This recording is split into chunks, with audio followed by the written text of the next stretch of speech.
What's going on? Kevin Holt here with BallHerHoops, bringing you 5 takeaways from this past week. I'm not doing the 515 rankings till the end of the season, so just wanted to go ahead and get this out here. So first, down to the Final Four in our region, the Western 4A region, the loaded Eastern region as well. This may be one of the better state playoffs that we have. Charlotte Catholic was a team that was pretty much highly favored at the beginning of the season until they lost to Providence Day. Then a lot of people kind of went down on them. Now they're kind of resurging. They'll go against Lake Norman tomorrow at Charlotte Catholic, so it should be a good game. I know some people may be like me, and we're looking for the Charlotte Catholic game on the NFHS site. They actually use YouTube, so if you want to watch that game, it'll probably be on YouTube. Don't quote me on that because, Canon let me down and didn't have theirs on their live TV app website. So, but that'll be a good game. I think it'll be highly contested. Charlotte Catholic's really being really good right now, so we'll see. And then you got Northern Guilford versus Chambers. Northern Guilford's undefeated. You'll see a lot of fans there from their team. They have a good crowd. But I think Chambers is just a better team. But it'll be a good game. I think Chambers wins that game at Northern Guilford, and then that sets up whoever wins that Charlotte Catholic and Lake Norman game. On the Eastern region, I do want to point this out. There is a lot of good teams. You still have Apex Friendship. I think they go against Green Level. Then you have Panther Creek and Millbrook. All three teams have high-level players, talking about Division I recruits. Of course, Apex has Indian Navarre. A lot of people say she's a pro.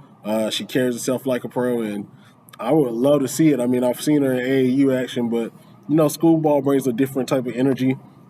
So I would love to see that game. If I want to see Chambers in Apex, but whoever comes from our region, it will be a good game. 2A Final Four is almost going as expected. I think North Surrey was the only team that was really unexpected for me. I had Newton Conover beating them, but they beat them by 5, I think. But you got Randleman, who's still undefeated, going against Shelby. Shelby beat a good one-loss team. I thought they were undefeated, but it says they already had one loss.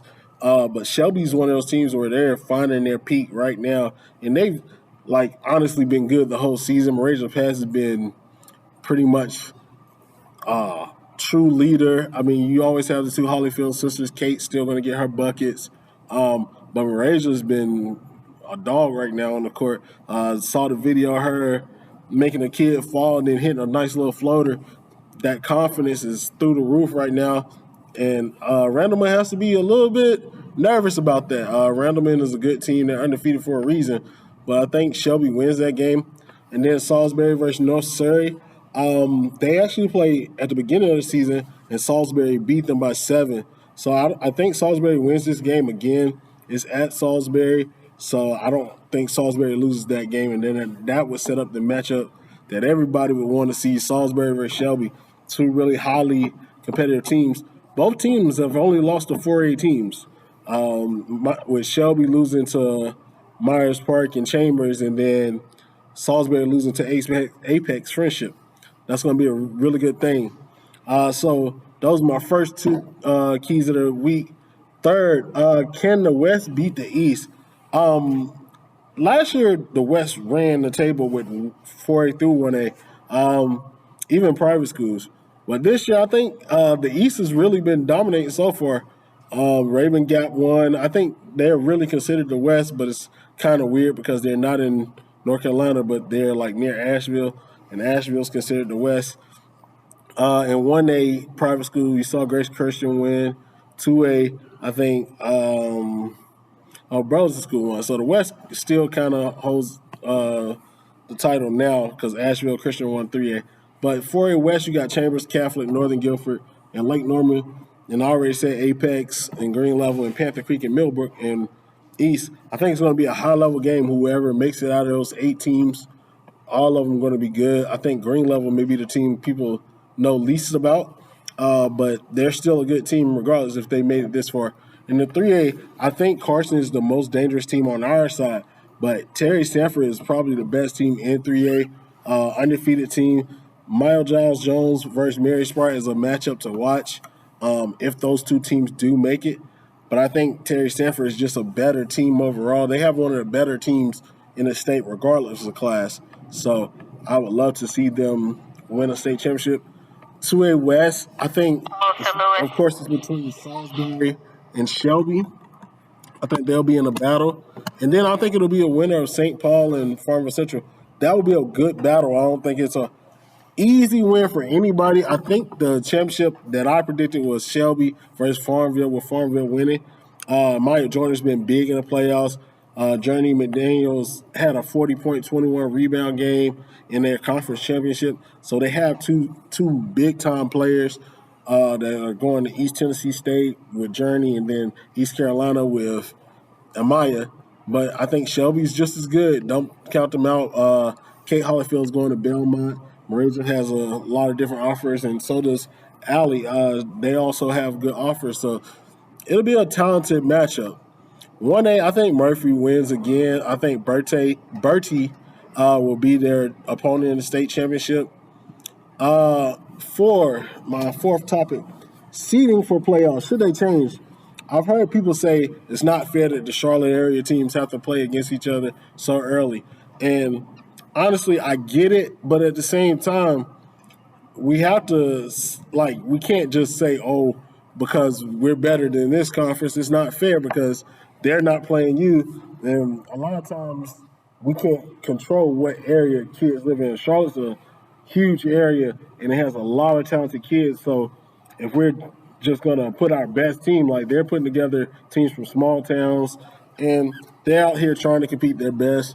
I think that I like the way it is now because those matchups end up being good. Then you would, if we did it that way, you would have so many blowouts that it would be kind of ridiculous, and then the higher seed wouldn't be able to be rewarded, honestly. Because I mean, you look at Northern Guilford; they were undefeated. They beat Providence, and then I forgot they just beat somebody recently. I think it was AC Reynolds. Don't quote me on that; I can't remember. But they're a good team. If we take away them, and maybe we think about how good Mars Park was. Mars Park was a really good team, and between them and North, that was a high-level game. But it was a good game. Regardless of where it was, you still have to beat the team that you play. So I like the way that they do the seeding right now. I don't think it'll change. And I get the argument, but I don't think it'll ever change. For private school state championships, I already kind of spoke on this. Shout out to Burleson School and Asheville Christian Academy for winning their state championship. The private school will be highly contested in 4A next year. I think you got another round with PD and Cannon. Both of those teams will be loaded again. Asheville Christian will have a lot coming back. But that brings me to the fact that next year may be an even better year of basketball. When you look at the talent all over, a lot of them are young. This is not me saying it, but a lot of people feel that the 2022 class was one of the weaker classes between 23, 24, and even 25. There are stronger classes. The 24 class is loaded. 23 class is kind of top heavy, but that 24 class is loaded from top to bottom. You have so many kids that go unnoticed in that 24 class. I just want everybody to recognize that you're getting a great bunch with that 24 class because when you look at private schools, especially like Cannon has two or three good 24s four really, that aren't really mentioned when you talk about top players. When you got Lily Booker, Ashley Fowler, Maya McCorkle, and then you got Jamira Cherry. Those are 424s that are really good and been playing at a high level. And then you got Delaney Hills, who's mentioned, but when you look on the national scene, some of these players may not be mentioned. I think they'll get there in time, but I think next year will be a great year for basketball. Those kids will be juniors in the 23 class. They'll be seniors, so that 25 and 26 class is going to be loaded as well. I don't see no drop-off anytime soon.